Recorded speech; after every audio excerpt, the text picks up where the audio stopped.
നേതാക്കന്മാരെ, പ്രിയപ്പെട്ട സഹോദരി സഹോദരന്മാരെ, അങ്ങേയറ്റം വേദനാജനകമായ, അങ്ങേയറ്റം ദാരുണമായ ഒരു സംഭവത്തിന് മുന്നിൽ നിൽക്കുന്നത് കഴിഞ്ഞ 10 ദിവസങ്ങളായി കേരളം ചർച്ച ചെയ്തുകൊണ്ടിരിക്കുന്ന കൂടിയാണ്. ഈ കോളേജിന്റെ കവാടത്തിന് മുന്നിൽ സംസാരിക്കുമ്പോൾ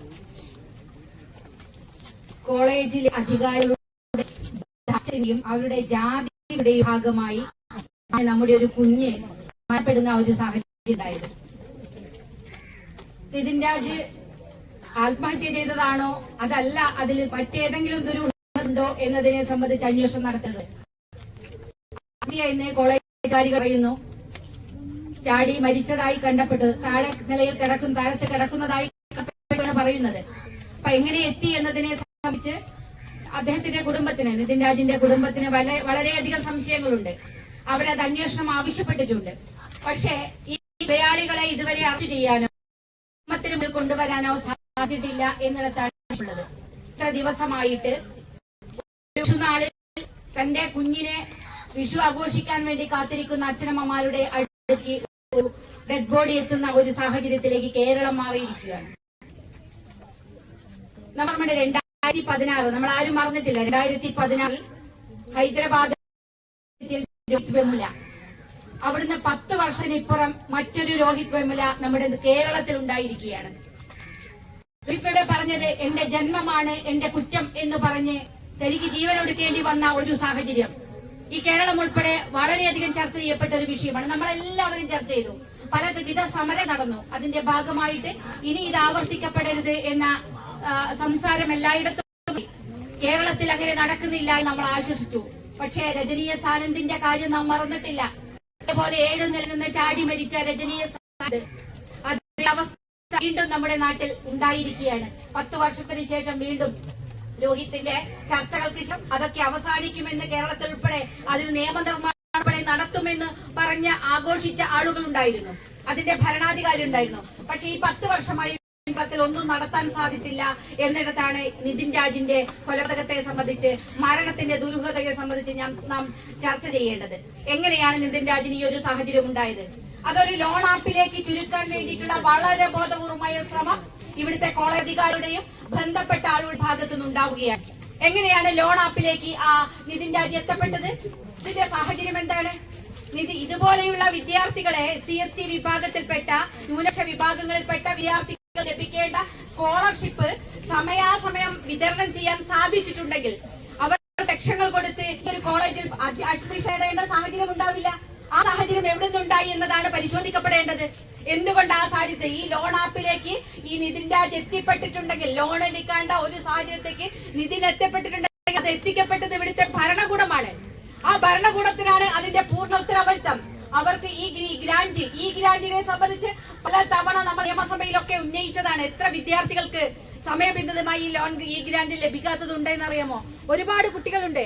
അവര് നമ്മുടെ അടുത്ത് രക്ഷിതാക്കൾ ലോൺ എടുത്ത് പഠിപ്പിക്കുന്ന ഒന്നും ചെയ്യാൻ കഴിയാത്ത സമയത്ത് രക്ഷിതാക്കൾ നമ്മളെ ബന്ധപ്പെടും.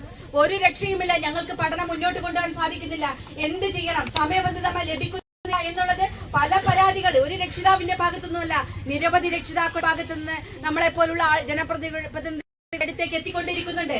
പക്ഷേ സർക്കാർ പറയും ഞങ്ങൾ കൊടുത്തിട്ടുണ്ട്. ഉയരങ്ങളിലേക്ക് എത്തി സർക്കാരിന്റെ ഗ്രാന്റിന്റെ ഭാഗമായിട്ട് എത്ര വിദ്യാർത്ഥികൾ പ്രൊഫഷണൽ വിദ്യാഭ്യാസം കഴിഞ്ഞ് പുറത്തിറങ്ങുന്നു എന്ന കണക്കൊക്കെ നിയമസഭ നിരത്തിയത് നമുക്ക് കാണാൻ സാധിച്ചു. എങ്ങനെയാണ് അങ്ങനെ കണക്കുണ്ടായിട്ടും എങ്ങനെയാണ് നിതിൻ രാജിന് ഈ അപകടത്തിലേക്ക് എത്തിപ്പെടുന്ന ഒരു സാഹചര്യം ഉണ്ടായത്? ഡോക്ടർ റാം 2 പ്രധാനപ്പെട്ട ആളുകളാണല്ലോ. അവര് എത്ര വർഷമായി വിദ്യാർത്ഥികൾ പരാതിപ്പെടുന്നു. വിദ്യാർത്ഥികൾ വന്ന മീഡിയാസിന് മുന്നിൽ നിന്നു ഞങ്ങൾ ഇത് അനുഭവിക്കാൻ തുടങ്ങി വർഷങ്ങളായി. മാനേജ്മെന്റ് ഇത് അറിയുന്നില്ലേ? ഇവിടുത്തെ അധ്യാപകർ അറിയുന്നില്ലേ? ഇതിനകം പ്രിൻസിപ്പൽ ഉൾപ്പെടെ ഉത്തരവാദിയാണ്. പ്രിൻസിപ്പലിനെ ഉൾപ്പെടെ അറസ്റ്റ് ചെയ്ത് ചോദ്യം ചെയ്യണം. എന്താണ് സംഭവിച്ചത് എന്നതിന് പറ്റില്ല.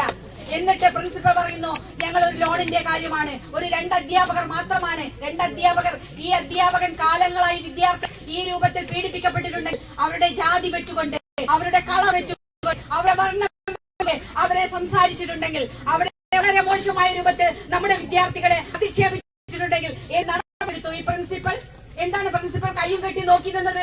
എങ്ങനെ ഇത്രയും കാലം ഇവിടെ ജോലി ചെയ്യുന്ന ഒരു സാഹചര്യം ഉണ്ടായി? അതല്ലേ പരിശോധിക്കപ്പെടേണ്ടത്?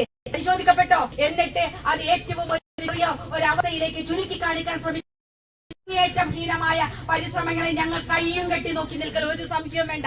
ഇത് വെറുതെ വിടാൻ ഉദ്ദേശിക്കുന്നു. ആ തരത്തിൽ ഇതിനെ കൊണ്ടുപോകാൻ സാധിക്കില്ല.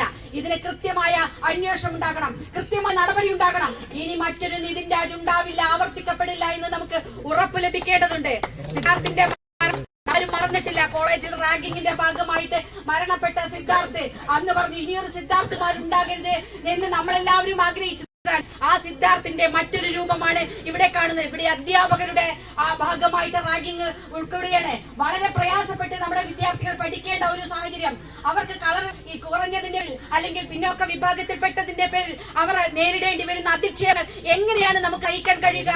എങ്ങനെയാണ് നിങ്ങൾ ഇത്ര പുരോഗമന കേരളമെന്ന് നമ്പർ 1 കേരളമെന്ന് അവകാശപ്പെടുന്ന ഒരു നാട്ടിലേക്ക് നിങ്ങൾ എങ്ങനെ എത്തപ്പെട്ടു? ഇതുപോലുള്ള സംസ്കാരങ്ങൾ, ഇതുപോലുള്ള പ്രവർത്തനങ്ങൾ ഈ കേരളത്തിൽ ഉണ്ടായിട്ട് ഈ കണ്ണൂർ പോലുള്ള ഒരു പ്രദേശത്ത് നോക്കൂ, എവിടെയുമല്ല, കണ്ണൂരാണിത് നടന്നത്. കണ്ണൂർ എന്ന് പറയുന്നത് പുരോഗമന പ്രസ്ഥാനത്തിന്റെ ഈറ്റില്ലമല്ലേ? ഇവിടുത്തെ കാര്യങ്ങൾ നടന്നിട്ട് എന്റെ ഇവിടുത്തെ അധികാരിയുടെ ശ്രദ്ധയിൽ ഇവിടെ ഇതുവരെ ഇല്ലാതെ പോയി. ഇവിടുത്തെ MLA ഉൾപ്പെടെയുള്ളത്, ഇവിടുത്തെ കേരളത്തിന്റെ ബഹുമാനപ്പെട്ട മുഖ്യമന്ത്രിയുടെ മൂക്കിന് താഴെയുള്ള ഈ സ്ഥാപനത്തിൽ ഇതുപോലെ പീഡനങ്ങൾ അനുഭവിക്കുന്നു. അവരെ പല വിധത്തിൽ വിവേചനങ്ങൾ നേരിടുന്നു, അവരെ പല വിധത്തിൽ പ്രയാസങ്ങൾ അനുഭവിക്കുന്നു എന്ന കാര്യം വളരെ കൃത്യമായി അറിഞ്ഞിട്ടും എന്തു നടപടിയാണ് ഉണ്ടായത് എന്ന ചോദ്യമാണ് ഈ പൊതുസമൂഹം ചോദിക്കുന്നതിനാണ് വേണ്ടത്. അതുകൊണ്ട് ഇതിന്റെ തീർച്ചയായിട്ടും പ്രിയപ്പെട്ടവരെ നമുക്കിത് കയ്യും കെട്ടി നോക്കി നിൽക്കാമില്ല. ഇവിടെ ആദിവാസി പിന്നോക്ക വിഭാഗങ്ങളുടെ സംഘടനയുടെ നേതൃത്വത്തിൽ ഇന്ത്യ സമരവുമായി ബന്ധപ്പെട്ടിട്ടുണ്ടെങ്കിൽ തീർച്ചയായിട്ടും ഇത് ഇവിടെ അവസാനിപ്പിക്കേണ്ടതല്ല. ഇനി മറ്റൊരു തരത്തിലേക്ക് നമ്മുടെ മക്കൾ കലാലയങ്ങളിൽ ഇതുപോലെ അക്രമത്തിന് ഇരയാകരുത്, ഇതുപോലെ പീഡിപ്പിക്കപ്പെടരുത്. അവർക്ക് പഠിക്കാൻ മാനസികമായും സാമൂഹ്യമായിട്ടുമുള്ള അന്തരീക്ഷം ഉണ്ടാകണം. ആ പഠിക്കുന്ന സമയത്ത് ആ വിദ്യാർത്ഥി ഇതിനെന്താ പറഞ്ഞത്? ഞാനൊരു ഡോക്ടറായിട്ട് തിരിച്ചു വരൂ എന്ന അവന്റെ സ്വപ്നം പൂവടിയാൻ സാധിച്ചോ? ആരാണ് ഉത്തരവാദി? ആരാണ് വിദ്യാർത്ഥിയിലേക്ക് എത്തിച്ചത്? ആ പിഞ്ചു കുഞ്ഞിനെ.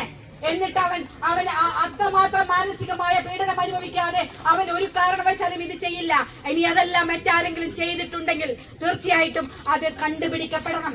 ഇപ്പോഴും ദുരൂഹമാണ് എന്ന് ഞങ്ങളെല്ലാം ആരോപിക്കുന്നു. വളരെ ആധികാരികമായി ദുരൂഹമായകത്തുള്ള കാര്യങ്ങൾ, ആ ദുരൂഹമായ കാര്യങ്ങൾ നിയമത്തിന് മുന്നിൽ കൊണ്ടുവരണം. ആ കോളേജ് ഒരുപാട് നടപടിയും ഒരുപാട് പ്രതിഷേധങ്ങൾ ഉണ്ടായതിനു ശേഷം ഡോക്ടർ റാമിനെ പുറത്താക്കി എന്നാണ് പറയുന്നത്. അതുകൊണ്ട് അവസാനിപ്പിക്കുമോ കാര്യങ്ങൾ? എവിടെയാണ് ഇവർ ഒളിഞ്ഞിരിക്കുന്നത്? എവിടെയാണ് പോലീസ് സംവിധാനം? ഇവിടെയൊന്നും ആക്ട് ചെയ്യാനും നടപടിയെടുക്കാനും സാധിക്കില്ല. അതുകൊണ്ട് ഞങ്ങൾക്ക് വളരെ കൃത്യമായിട്ട് ഒരു കാര്യം പറയുന്നു, തീർച്ചയായിട്ടും ഇതിനെതിരെ കർശന നടപടി ഉണ്ടാകണം. വിനായകന്റെ മറന്നിട്ടില്ല. ഷൂറിലെ വിനായകൻ എത്രയെത്ര ആളുകൾ നമുക്ക് ഉദാഹരണമായി ചൂണ്ടിക്കാണിക്കാൻ കഴിയും. ഈ ജാതിവെറിയുടെ ഭാഗമായിട്ട്, ഈ വർണ്ണത്തിന്റെ ഭാഗമായിട്ട് അവരനുഭവിക്കുന്ന മാനസിക പ്രയാസങ്ങൾ ഒരു മനുഷ്യനായി പരിഗണിക്കാൻ കഴിയാത്ത രൂപത്തിൽ എത്ര കോളേജുകൾ വിദ്യാർത്ഥികൾ അവരുടെ പഠനം നിർത്തിയിട്ടുണ്ട് എന്നറിയാമോ കേരളത്തിൽ? ഈ തരത്തിൽ അധ്യാപകരുടെ ഗവേഷകരുടെ ഭാഗത്തു നിന്നൊക്കെ ഉണ്ടാകുന്ന വലിയ തോതിലുള്ള വിവേചനത്തിന്റെ ഭാഗമായിട്ട് ഇപ്പൊ കേരളം നമ്പർ 1 അല്ല. കേരളം ഇതുപോലെ ആദ്യ അധിക്ഷേപങ്ങൾ നേരിടുന്നുണ്ട് എന്നത് തന്നെയാണ്. അതിന് വിരാമമുണ്ടാകണം, അതിന് അവസാനമുണ്ടാകണം. അതുവരെയുള്ള സമര പോരാട്ടങ്ങൾ തീർച്ചയായിട്ടും നിങ്ങളോടൊപ്പം ഉണ്ടാകും. പൂർണ്ണമായി ഐക്യദാർഢ്യം പ്രഖ്യാപിക്കുകയാണ് നിങ്ങളുടെ സമരത്തിന്. ഇത് കൃത്യമായി അധികാരികൾ പറഞ്ഞു. ഇവിടെ പ്രിൻസിപ്പലിനെ ഉൾപ്പെടെ പ്രതി ചേർത്തുകൊണ്ട് പോലീസ് കേസ് രജിസ്റ്റർ ചെയ്ത് അന്വേഷണം ആരംഭിക്കണം. അറസ്റ്റ് നിയമത്തിന് മുന്നിൽ കൊണ്ടുവരാൻ കഴിയും. അതുമാത്രമല്ല, ഈ അന്വേഷണം ബഹുമാനപ്പെട്ട ഹൈക്കോടതിയുടെ നേതൃത്വത്തിലുള്ള അന്വേഷണം, സ്പെഷ്യൽ അന്വേഷണ സംഘത്തെ നിയമിക്കണമെന്ന് കൂടി നമ്മൾ ആവശ്യപ്പെടുന്നു. ആ സ്പെഷ്യൽ ഇൻവെസ്റ്റിഗേഷൻ ടീമെ അന്വേഷിച്ചെങ്കിൽ മാത്രമേ കണ്ടെത്താൻ കഴിയൂ. കേരള പോലീസിന്റെ നേതൃത്വത്തില് കോടതിയുടെ മേൽനോട്ടത്തിലുള്ള അന്വേഷണം ഇതിനകത്ത് ആവശ്യമാണ്. ആ അന്വേഷണം കൂടി ഡിമാൻഡ് ചെയ്യുകയാണ് ഞങ്ങൾ. തീർച്ചയായിട്ടും അതിന് തയ്യാറാകണമെന്ന് കൂടി ആവശ്യപ്പെട്ടുകൊണ്ട് വളരെ സന്തോഷത്തോടെ തീർച്ചയായിട്ടും നിങ്ങൾ ഇവിടെ നടത്തിയ ഈ ഐതിഹാസിക സമരം ഇത് തുടക്കം മാത്രമാണ്. ഈ സമരത്തിന് എല്ലാ പിന്തുണയും ഈ സമരം ഔപചാരികമായി ഉദ്ഘാടനം ചെയ്ത് അറിയിച്ചുകൊണ്ട് എല്ലാ പ്രിയപ്പെട്ടവരെയും ഹൃദയപൂർവ്വം അഭിവാദ്യം ചെയ്ത് അവസാനിപ്പിക്കുന്നു.